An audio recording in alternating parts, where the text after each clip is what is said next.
car collecting is an expensive hobby, to put it lightly. Even among the ultra-wealthy, only a tiny group can afford to build collections that feel genuinely historic.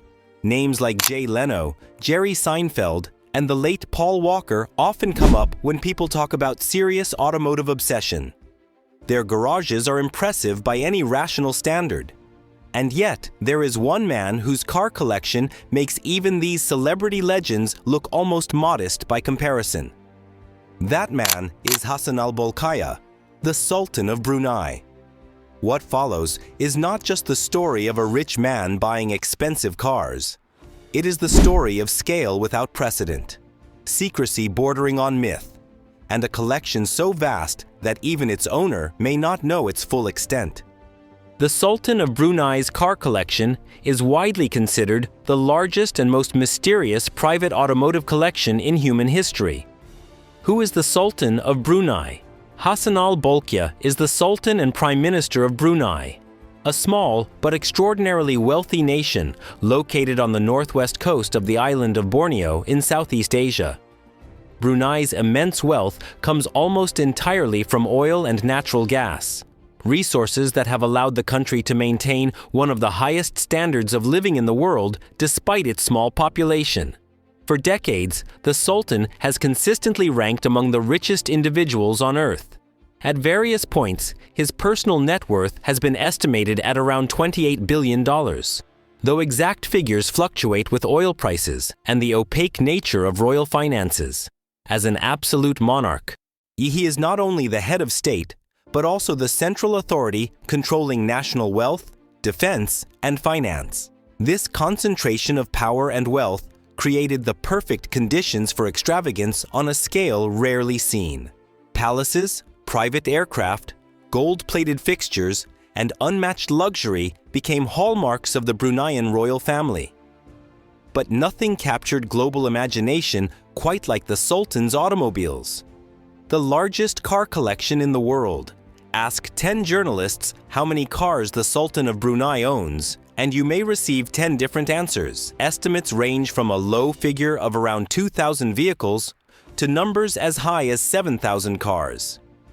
Some reports settle around 2,500 or 3,000, while others insist that journalists who gained rare access witnessed warehouses containing thousands upon thousands of vehicles. The reason for this massive uncertainty is simple. Almost no one has seen the entire collection. The cars are spread across multiple warehouses, garages, and climate-controlled storage facilities. When journalists or insiders are granted access, they have no way of knowing whether they are seeing the full collection or merely a single building among many. Adding to the mystery, many of the cars were not purchased directly by the Sultan himself. Members of the royal family, particularly his brother Prince Jeffrey Bolkiah, played a major role in building the collection. Over decades, purchases were made in enormous volumes, often without centralized record-keeping that would normally track such acquisitions. In other words, the Sultan's car collection is so vast, so decentralized, and so loosely documented that even insiders may not know exactly how many vehicles exist under royal ownership. A family affair. Who bought the cars? While the Sultan's name is most closely associated with the collection, much of the buying was actually done by his younger brother, Prince Jeffrey Bolkiah. At the height of his power, Prince Jeffrey served as Brunei's Minister of Finance, effectively controlling the nation's wealth during its oil boom years. Prince Jeffrey became infamous for his lavish spending habits. Private jets, yachts, mansions, and of course, cars were purchased with astonishing frequency. It is widely reported that Prince Jeffrey alone spent hundreds of millions of dollars at individual car manufacturers. Records indicate that he spent approximately $475 million at Rolls-Royce alone. That figure represents purchases from a single brand, not the entire collection. Ferrari, Bentley, Lamborghini, Mercedes-Benz, Porsche, Aston Martin, and BMW all received similar royal attention. One of the most astonishing aspects of these purchases is the quantity. This was not a collector buying one example of each model. If the royal family liked a specific car, They often bought dozens or even hundreds of the same model, sometimes all in identical specifications and colors. Journalists who investigated the collection famously compared it to buying suits in bulk. If one fit well, buy 100. Brands, numbers, and unbelievable scale. Among the most frequently cited figures inside the collection are approximately 600 Rolls-Royces, around 550 Ferraris, and more than 380 Bentleys. These numbers alone would qualify as world-class collections on their own. Combined, they begin to feel almost fictional. To put this into perspective, if the upper estimate of 7,000 vehicles is accurate, lining them up bumper to bumper would stretch for roughly 20 miles. That is not a garage. That is infrastructure. The estimated value of the collection is equally staggering.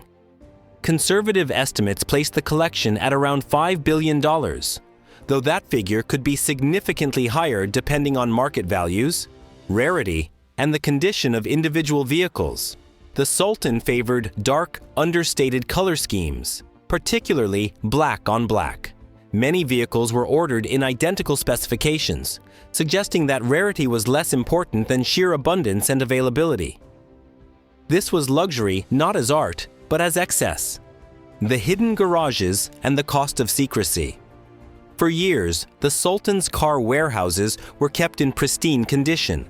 Climate-controlled facilities ensured that leather interiors did not crack, seals remained intact, and mechanical components stayed functional. Teams of employees maintained the vehicles even if they were never driven. That changed in the late 1990s and early 2000s. Financial controversies involving Prince Geoffrey led to massive legal disputes, asset freezes, and restructuring of royal finances. As a result, funding for maintaining the collection reportedly dried up. Accounts from insiders and journalists suggest that many storage facilities are no longer air-conditioned and have minimal staffing. In Brunei's humid tropical climate, this is catastrophic for automobiles. Rubber seals degrade, hoses crack, fluids stagnate, and interiors suffer irreversible damage. There are reports of melted steering wheels, mold-infested cabins, corroded electronics, and engines that have not been started in decades. Even under the most optimistic assumptions, every vehicle would require extensive restoration before returning to roadworthy condition. In effect, one of the greatest car collections ever assembled is slowly decaying in silence. Why the cars will likely never be sold. Many enthusiasts dream of purchasing a forgotten Ferrari or Rolls-Royce from the Sultan's collection. In reality, this is extremely unlikely.